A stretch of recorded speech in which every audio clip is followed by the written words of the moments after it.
You ask Tiger to solve. This deals with linear equations with one unknown. The final result is m equals 1 over 10. Let's solve it step by step. Group all constants on the right side of the equation. Subtract 3 over 10 from both sides. Group like terms. Combine the fractions. Combine the numerators. Reduce the zero numerator. Simplify the arithmetic.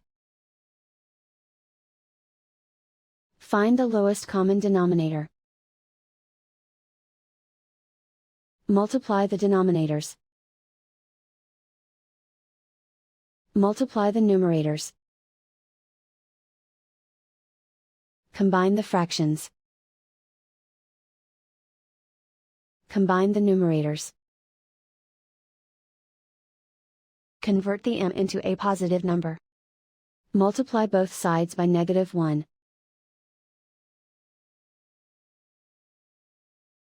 Remove the ones.